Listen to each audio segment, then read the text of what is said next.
Fiel torcida, jovem, camisa 12, o jogador das arquibancadas. 1974. Final, trabalho, transição, sonho, decepção, Rivelino, manifesto, silêncio. Maior do que ontem, menor do que amanhã. A verdade, no período de 15 de 8 de 72 a 31 de 12 de 74. Tela pintada pelo presidente Jânio da Silva Quadros em 1974. A Camisa 12 lançou um manifesto questionando a gestão do clube. Vicente Mateus já estava há 2 anos no poder.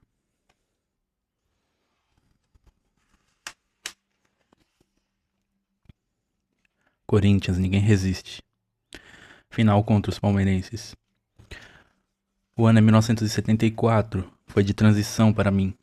À época cursava a faculdade de Ciências Contábeis. Trabalhava muito, todas as minhas despesas eram bancadas por meu trabalho. Tinha de me desdobrar para continuar dedicando-me ao Corinthians, e me desdobrava. No início do ano, a Camisa 12 lançou um manifesto questionando a administração do clube. Vicente Mateus já estava há 2 anos no poder, e não se viam benefícios concretos para a instituição vindos de sua gestão. Esse manifesto teve grande repercussão na mídia. O presidente teve reação mais comedida. Vencemos um turno do campeonato e fomos para a final contra o Palmeiras. À época estava em cartaz a versão em português de um musical da Broadway, O Homem de la Mancha. Claro, tratava-se da história de Don Quixote de Cervantes, transportada para o teatro.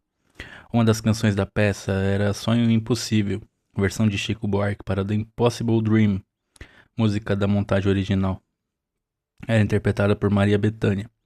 Resolvi que ia usá-la para inspirar meus companheiros de torcida no embate contra o time da Barra Funda. Eis a canção. Sonhar, mais um sonho impossível. Lutar, quando é fácil ceder. Vencer o inimigo invencível. Negar, quando a regra vem vencer.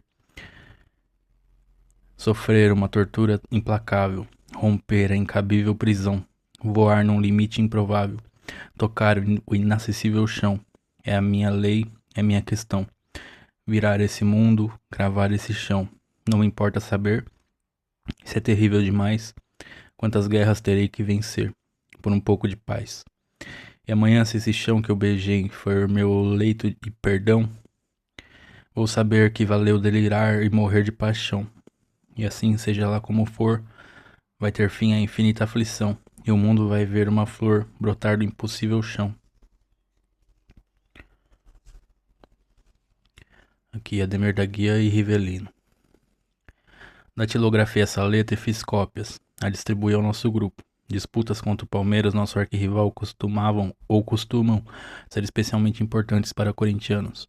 No dia do grande jogo, acordei cedo e passei a manhã inteira ouvindo Sonho Impossível. Às 11h30, peguei o ônibus e fui para o Morumbi, onde aconteceria a partida, com 3 bandeiras nas mãos. A Camisa 12 havia organizado uma caravana de torcedores para a ocasião. Quando cheguei ao estádio, muito cedo, 50% do complexo já estava ocupado por corintianos. Na hora do jogo, ocupávamos 11 dos 12 gomos da arena da Vila Sônia. Começa o jogo, e a equipe do Corinthians estava muito ruim em campo. Nem preciso dizer que o time deles era melhor. Isso já faz parte de nossa história. Aproveito para registrar, time forte só tivemos em 1914, 1915, 1916, 1928, 29 e 30, 37, 38 e 39, 51, 52, 54, 82, 83, 98 e 99. Nada mais, todo o resto foi a fiel, sempre a fiel. O time não rendia em campo. Rivelino, nosso maior craque, arcava sob o peso da responsabilidade de nos levar à vitória naquela tarde, e não conseguia ir à frente. Ansiávamos por aquela vitória. A queríamos mais que o usual. Era contra o Palmeiras e o jogo valia título. A partida foi avançando e nada, até que no segundo tempo fizeram uma falta em Rivelino, a qual não foi marcada pelo juiz. Desse lance nasceu um gol, ou melhor, o gol do Palmeiras que sepultou nossas esperanças. O Morumbi calou, nem a torcida alviverde gritava. A decepção foi muito grande. Fim de jogo. Os torcedores do Palmeiras começaram a comemorar a vitória. Camisa 12 Gaviões entraram em confronto com a Tupi, que estava presente ali. A briga foi violenta. Arrancamos pedaços das camisas e bandeiras deles e eles também, em revide.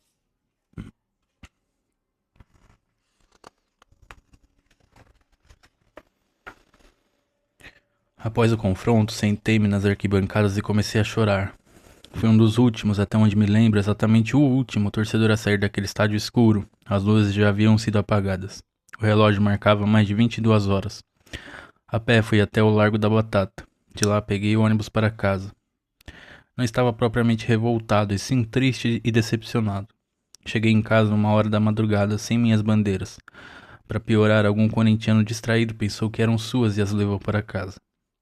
Com pedaços de panos verdes, uma faixa de campeão de 1974 pelo Corinthians, feita antecipada e prematuramente, e os olhos inchados. Isso aqui é um costume, tá, pessoal? Os vendedores ambulantes, eles precisam lucrar nesses dias o que eles não lucram no ano inteiro. Então eles inventam produtos, eles inventam faixas, eles inventam um monte de coisa. Então, assim, como são dois times disputando, eles produzem as duas faixas. Só um vai ganhar, então assim, acontece de a gente ver várias dessas faixas jogadas fora. Enfim, é muito comum, é muito comum.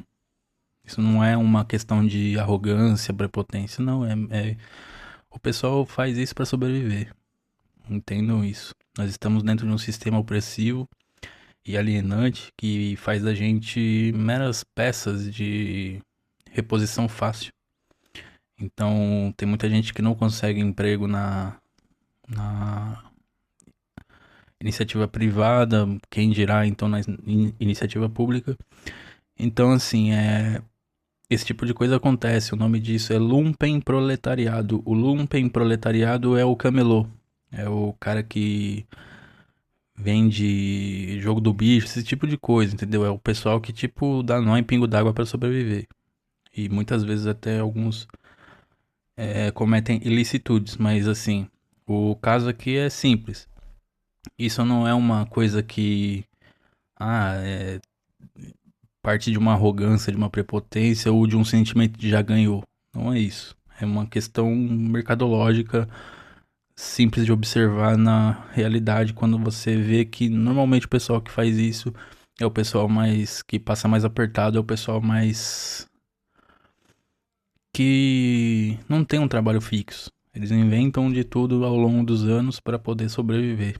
E é de se pensar que nós vivemos numa sociedade que é pensada para o rico, tudo é para o rico vem primeiro, o empresário vem primeiro, tudo isso vem primeiro. E assim, o pessoal que não tem herança, não tem terra, não tem pão, muitas vezes, precisa dar seus pulos. Então,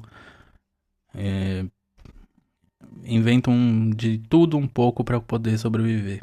É de se pensar que é triste a gente viver num sistema que obriga as pessoas a isso, sabe? Num sistema em que, assim, ninguém pediu para nascer na Terra. Então, por que que algumas pessoas nascem em berço de ouro e outras, muitas vezes, enfim, elas não têm nem onde nascer. Então, isso acontece muito. Não pensem que é por arrogância nem nada. Então, assim, isso é muito comum. Só pensava porque o Rivelino não foi para frente. Porque não atacou mais. Dava para ganhar se ele não tivesse sido tão apático. Rivelino era sem dúvida um craque. Mas ser um craque não quer dizer necessariamente que você seja um líder. Ah, mano, ele era novão ainda, pô. Eles estão cobrando uma liderança que ele não tinha condição de dar. O Rivelino tem uma história muito bacana de ter aprendido, de ter jogado com o Luizinho, de ter aprendido com o Sérgio Etigo. Tem vídeo aí no canal sobre isso. É um craque. Não, três. Não vou lembrar agora. Mas é assim: é alguma coisa com craque. É uma. Não chega a ser uma poesia. Eu coloquei lá na thumb uma poesia, mas não é bem isso. É tipo um agradecimento do Raul Drewnick. Se vocês colocarem Raul Drewnick, o que vocês acham? Só pensava porque o Rivelino não foi pra frente, porque não atacou mais. Foi uma lição que extraí desse episódio. Posteriormente, naquele momento, eu estava tomado por vastas emoções e pensamentos imperfeitos. O torcedor é passível disso, né? Ele acontece da gente ficar puto, da gente ficar nervoso, da gente ficar desesperançoso, da gente desanimar, mas assim, parar de torcer e só torcer quando convém, só quando o time tá bem, é uma atitude mesquinha, leviana, egoísta. É uma coisa que não deve acontecer na Fiel. Então, assim, eu conheço corintianos que são assim, que só tem elogios pro time quando ganha. Tudo bem que às vezes a gente, tipo, fica muito puto, principalmente se a gente tá numa fila, alguma coisa assim, isso realmente é embaçado, mas tem. Principalmente dessa nova geração, tem muito torcedor que é meio São Paulino, sabe? Tipo, no sentido de que, assim, ele é exigente ao ponto de, tipo, nunca bater palma, nunca agradecer por, tipo, os caras perderam, mas pelo menos correram, fizeram a parte deles e tal. Não, tem uns caras que quer que, tipo, de certa forma, eu também não vou criticar de todo, porque, assim, eu parto do princípio que o Corinthians tinha que disputar títulos todos os anos e perder só em ocasiões muito, assim, tipo, putz, não tinha como mesmo ganhar. Mas assim, a forma como o Corinthians é tocado, administrativamente falando, é muito difícil disso ocorrer. Então a única forma de a gente ter um time realmente competitivo para esses novos tempos do futebol é justamente a gente abrir capital na bolsa e dar um jeito de montar uma seleção, entendeu? Porque assim, o Corinthians tem que entrar numa espiral positiva, não numa agenda positiva. A agenda positiva é aquilo, tipo, a imprensa que é paga pelo Parque São Jorge tenta causar uma boa impressão, que nem o Dr. Osmar Stabile foi lá e pagou o transfer ban. Ele não pagou, ele antecipou uma receita futura para poder pagar o transfer ban. Então, assim, isso a gente já vê que tem muita gente que é comprada pelo Parque São Jorge. Então, assim, a gente vê isso na mídia tradicional, a gente vê isso em certos canais. É, certos canais que, assim, eles meio que não tem muito escrúpulo e acabam passando pano para uma administração ridícula, para uma administração patética, para uma administração temerária. E isso eu acho que a gente não pode aceitar. Enquanto torcedor, a gente tem que, tipo, pelo menos boicotar esse tipo de assunto, sabe? E assim, tem caras aí que vêm falar que. Repórteres, tá? Repórteres, jornalistas, enfim, não sei.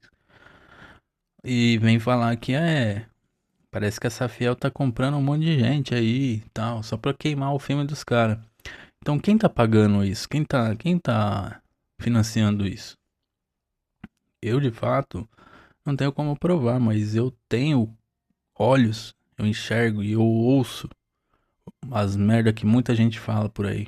Isso sem contar os canais que, né, tá lisca no Corinthians hoje, amanhã, depois, e depois, e depois, sabe? Tipo, isso é meio coisa de gente medíocre e desesperada. Então a gente vê que tem muito disso. Não se enganem, tem muito disso. Então, assim, parar pra pensar, a gente tem que cobrar sempre. É que nem política institucional, é que nem política do Brasil. Você, não é porque você votou em alguém que você vai fechar o olho só pra não admitir a merda que você fez, entendeu? É uma coisa que a gente tem que ter em mente sempre, porque o que tem de gente aí que não tem necessidade, mas também dá nó em pingo d'água do modo ilícito, enquanto jornalistas, enquanto repórteres, enfim. São coisas que quem acompanha o dia a dia do clube, eu não falo nem de estar lá dentro. Lá dentro você meio que entra num teatro. Não é bem daquele jeito que as coisas são, às claras.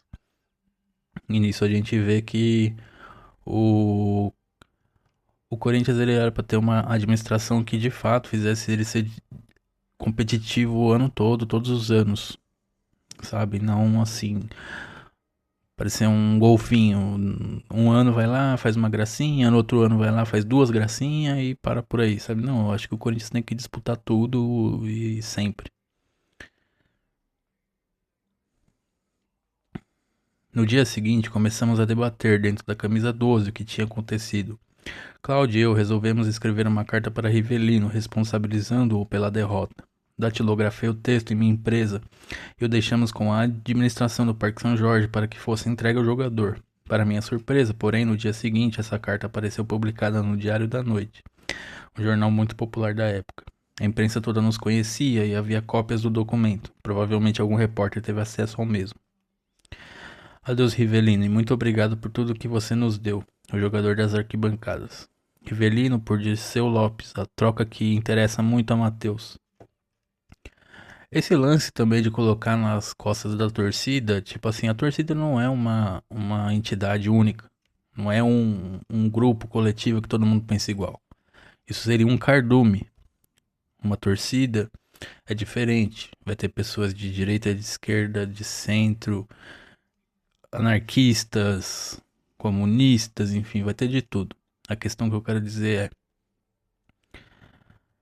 colocar nas costas da torcida é uma coisa que a nossa diretoria também sempre faz. Por exemplo, eles querem fazer uma negociata, então eles meio que esperam o clima ficar tenso. Quando não dá muito pra fazer antes, eles meio que. Isso quando não plantam, né? Plantam um monte de coisa, e, enfim. São coisas que eu não tô me referindo à gestão atual, eu tô me referindo a várias gestões que já passaram pelo Corinthians e assim, transparência zero, credibilidade nenhuma. Mas todo mundo troca de carro todo ano, né? E aí depois você que, tipo, tá vendo de fora, se pergunta, né? É isso mesmo que eu tô vendo? Porque me parece óbvio o que tá acontecendo aqui.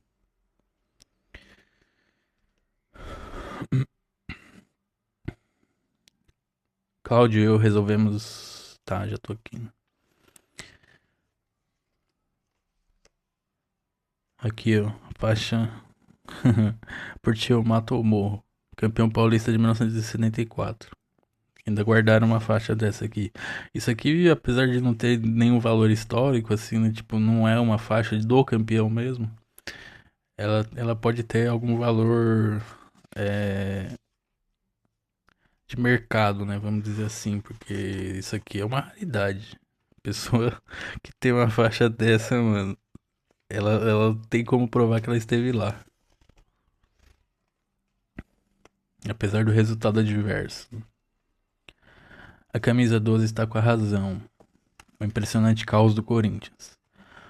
Baldock vence no TJD e pode voltar. Corinthians, ninguém resiste à força de uma torcida. A torcida jovem pede a cabeça de Vicente Mateus. Sobre isso também é uma coisa que eu gostaria de dizer. Eu já mencionei sobre esse vídeo. O blog do Macedo lançou um vídeo sobre a Elenco Esportes, a influência nefasta que ela tem dentro do Corinthians e a forma como ela tá sendo praticamente uma espécie de agiotagem ali dentro, porque, pô, os caras, tipo, botaram o Corinthians contra a parede, assim, sabe? Tipo, a troco de pagar dívidas ou a troco de manter a máquina funcionando, vamos dizer assim, manter o clube aberto. Isso já mostra que a gestão não é uma gestão feita para durar. O modelo associativo acabou, gente. Então tudo que está acontecendo lá hoje são os estertores, é o final de uma era. É o final de uma era. Se a próxima era vai ser da forma certa, a gente não sabe. Porque realmente ali dentro tem muita gente com muita influência a ponto de assim manejar, fazer assim o tipo de acordos, fazer o tipo de movimentação política, vamos dizer assim, que der na telha deles, entendeu? Então, quando eu falo sobre tem muita coisa errada no Corinthians, hoje a gente tira sarro do São Paulo e tal, que o presidente tá todo enrolado lá, foi deposto, pediu o chapéu, sei lá. O Corinthians não é diferente, gente. Essas notícias que vêm à tona, que nem a do blog do Macedo. Macedo já foi desacreditado pela essa mesma diretoria, por essa mesma gestão. Não digo a atual, mas ele foi, pela gestão do Corinthians, ele foi desacreditado. Caluniaram ele, sabe? E eu nem sei o que aconteceu, sinceramente, se ele moveu o processo, se ele conseguiu vencer, ou se ainda tá tramitando. Mas isso são coisas que gente rica com poder e sem muito escrúpulo faz. Se eles quiserem destruir não só o canal do Macedo, mas o meu, por exemplo, por eu me posicionar, por eu me expor, eles podem querer também. Entendeu? Então, assim, aí vai pra cucu e é todo o esforço que a gente faz. Por quê? Porque a gente desagradou um ricão que nunca soube, que nunca ouviu um não. Sempre foi mimadinho, sempre teve tudo do jeitinho que ele quis.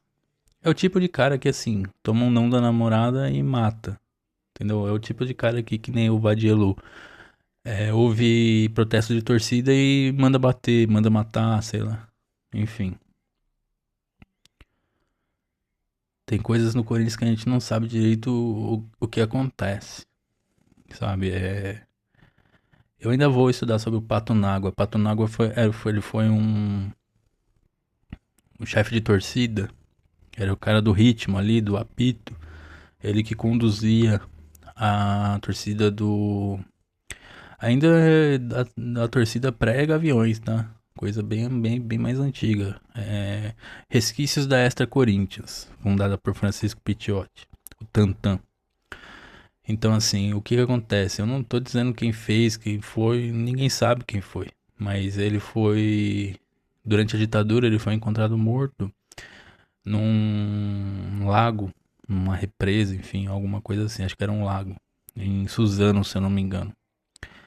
E por que será? Então, assim, são nomes de mártires da nossa torcida que, assim, se foi a repressão que fez, foi a mando de quem? Por qual motivo? Só porque ele era negro? Entende? Então, assim, existem certos personagens na história do Corinthians que são meio nebulosos, eu vou dizer assim, meio que parece que foram esquecidos a forceps. Entende? Então, assim, ele era um cara bem combativo e tal, só que, assim, não há nenhuma informação de que ele tenha se envolvido com política. Mas, assim, na época da ditadura, se você tivesse andando, sei lá, de boa, mas estivesse, tipo, indo procurar emprego, o fato de você não ter a carteira assinada já era motivo de você ser desaparecido. Entendeu? De virar osso na boca de cachorro, vamos dizer assim, né? Como disse o ex-verme que comandou a nossa república aí, o Jair Bolsonaro. Ele chegou a dizer que quem procura osso é cachorro. Então, assim, esse é o pensamento do cara de extrema direita. Além dele se achar superior aos outros, ele achar que, tipo assim, a meta dele é ser um norte-americano, e sendo que lá ele seria tratado como um animal, vamos dizer assim, para resumir. Então, e ele, se for tratado como animal, ele vai bater palma, sabe por quê? É que nem o que tá acontecendo hoje. Se o Trump, por exemplo, ele ameaçar de tomar a Amazônia, vai ter brasileiro batendo palma, dizendo vem mesmo, toma mesmo, é tudo seu, sabe? Por quê? Porque existem pessoas que se inebriam com o poder. Às vezes ela nem passa perto do poder, sabe? Tipo assim, porque esse tipo de. Quem tem poder mesmo são círculos fechados, são círculos seletos, vamos dizer assim. Então, assim, às vezes o cara só conhece de ouvir falar. Mas, assim, ele queria ter aquele poder também. Então, o que ele faz? Ele sustenta esse sistema, ele sustenta essa roda de moer gente, que é o capitalismo, que é o fascismo, que é tudo isso que está muito entremeado dentro de uma democracia burguesa. Não vou lembrar quem falou, mas alguém disse que a democracia burguesa, no caso, é a antessala do fascismo. E é assim mesmo. É assim mesmo, sabe? A gente vê pessoas que vêm falar aí, bate no peito e fala, a social-democracia é o que há, não sei o quê.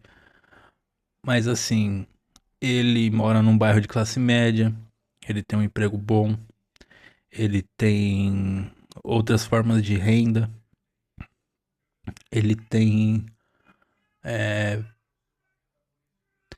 uma série de coisas que o pessoal da periferia não tem. Que o pessoal da periferia é massacrado. Atiram primeiro perguntando depois se era trabalhador ou não, se era bandido ou não, sabe? Assim, porque existe uma certa hierarquia de seres humanos na cabeça de um cara de extrema direita. A hierarquia é: quanto mais branco e olho azul ele tiver, mais em cima no topo ele estará, e quanto mais negro e cabelo crespo ele tiver, mais embaixo ele está. Então, assim, existe uma hierarquia na cabeça deturpada e doente de um fascista que é assim: se faz piada com minorias, se faz piada com povos oprimidos, com minorias assim, não só étnicas, mas, enfim, vamos dizer que mulheres, homossexuais e tal, ele bate palma. Mas se mata um supremacista branco, nossa, ele fica contrito, ele fica magoado, ele fica moado, por quê? Porque para eles todo mundo é animal, só o branco é gente. Pensem nisso, pessoal. Pensem nisso quando vocês verem políticos que fazem é, muito videozinho pro TikTok, político que faz corte toda hora, lacrando e fazendo um monte de palhaçada. Porque assim, a república não é brincadeira. A coisa pública, ela é de todo mundo. Então esses caras, eles não trabalham de fato. Eles estão sempre fazendo cortinas de fumaça. Cortinas de fumaça. Então, por que que eles fazem isso? Primeiro porque na mente deturpada deles, direitos são coisas para poucos. Direitos são coisas que não são para todos. Porque se todo mundo tiver direitos assegurados, ou seja, a única forma de se assegurar direitos num regime como o nosso, num sistema como o nosso, é como está acontecendo nos Estados Unidos. Só estão se defendendo do ICE quem tem chumbo para trocar, entendeu? Então, assim,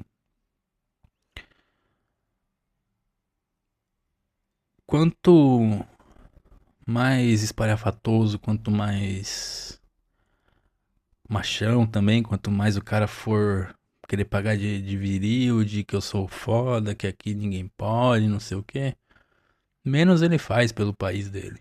Menos ele faz, porque normalmente é o tipo de pensamento de pessoas que, ele acha que só uma pequena parcela da população tem direitos plenos, todos os outros são bucha de canhão, escravizados, enfim, tudo isso que acontece. E essa mesma parcela, ela vai tentar minar os direitos das outras pessoas. Isso que é o revoltante, porque assim, eles só entendem eles mesmos como cidadãos. Então eles não têm uma forma de pensamento em que todo mundo é contemplado. Eles têm uma forma de pensamento em que só eles, os bonitões do grupinho que bajula o rico, que tá sempre ali imitando o rico, porque assim, existe um outro consenso mais atual que define que não existe senso comum. O que existe são as ideias de uma burguesia espalhadas ano após ano, século após século, porque eles precisam de narrativas para poder se manter no poder, contendo uma revolução, contendo uma revolta, uma rebelião. Então esse tipo de coisa, eles vão cooptar uma boa parte da população para lavar suas mentes, lavar seus cérebros, fazer uma lavagem cerebral em prol deles. Eles não vão falar assim, tipo, um rico não vai chegar para um pobre e falar, ó, você precisaria ganhar mais para se ter mais dignidade. Não, ele quer que você ganhe menos ainda e, se possível, nem ganhar, porque assim, o sonho molhado de todo empresário brasileiro, ou pelo menos de quase todo, uma boa parte, uma parte expressiva, era que voltasse a escravidão, porque aí você poderia acumular infinitamente. Mas não, dessa forma como tá hoje, a gente tem que pagar um salário de fome. E ainda tem gente que luta por um salário digno, né? Então, assim, na cabeça deles isso, tipo, não existe, porque o sistema é feito pra eles. O sistema capitalista é feito por ricos. Tanto é que só os ricos têm acesso pleno a tudo. E não é só por uma questão de grana, não. É por uma questão que, assim, eles tiram dos pobres pra enriquecerem cada vez mais. Então é esse nível de parasitismo que uma burguesia norte sul-americana tem. Principalmente a do Brasil. Apesar que a da Venezuela também é de se amargar, né? Mas a do Brasil, assim, é uma mentalidade tacanha, uma mentalidade atrasada, uma mentalidade cobiçosa, como diria o nosso querido Leonel Brizola, o homem que deveria ter sido o presidente do Brasil em alguma época aí, mas infelizmente não deu. Alguns dias depois, os gaviões se manifestaram, também atacando Rivelino. 15 dias depois, Vicente Mateus o demitiu da equipe. Anos depois, soube pela viúva do Mateus que naquele momento nosso documento viera bem a calhar para Mateus. Ele também queria ver o jogador fora do Corinthians. Ainda assim, durante muito tempo, eu me recriminei pelo ocorrido, julgando ter ido longe demais. Ainda hoje, a lembrança desse episódio me incomoda um pouco e, felizmente, em dezembro de 2014, o Sport TV me colocou frente a frente com o Rivelino para colocarmos um ponto final nessa história. Pera aí, deixa eu ver se eu entendi direito.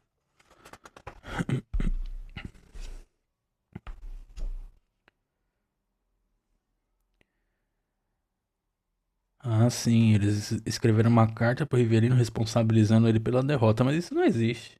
Isso não existe. Isso daqui foi uma emoção de torcedor. Nossa, agora eu entendi, cara.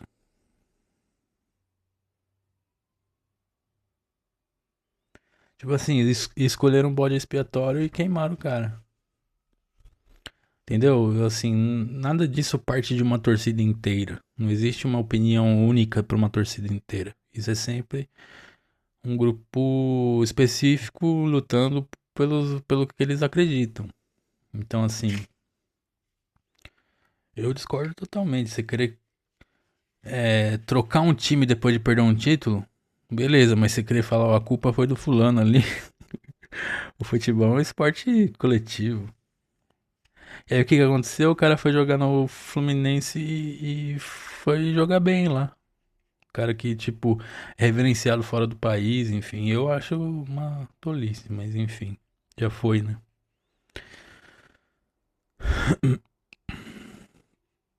Afora isso, em 1974, como disse, eu já cursava o segundo ano da faculdade de contabilidade. Tinha cargo de chefia na empresa onde atuava. Estava bem profissionalmente. Quanto à música, o outro dos grandes tópicos da minha vida é que ele foi um grande ano. Foi um ano no qual nomes como Belchior, Ednardo, Gonzaguinha e Carlinhos Vergueiro começaram a aparecer com mais força. Ainda não faziam grande sucesso, mas eu já era frequentador assíduo de seus shows.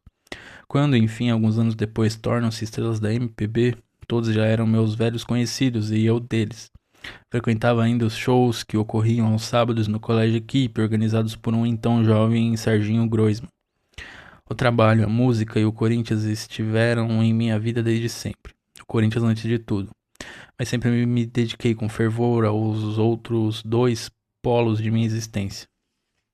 Foi também em 1974 que comprei de minha irmã Sônia meu primeiro carro, um Fusca 67. Curtiu, fiel? Se inscreve, ativa o sininho, comenta, compartilha quem você acha que vai curtir o assunto. Tô sempre trazendo aqui um capítulo novo da história do nosso amado Coringão. Lembrando que aí na descrição tem vários livros que você quiser adquirir, é só clicar no link, você vai ser redirecionado para a Amazon e ao efetuar a compra você vai ajudar o canal a ganhar uma comissão em cima disso. Muito obrigado por estar aqui prestigiando o canal, é nóis e vai Corinthians!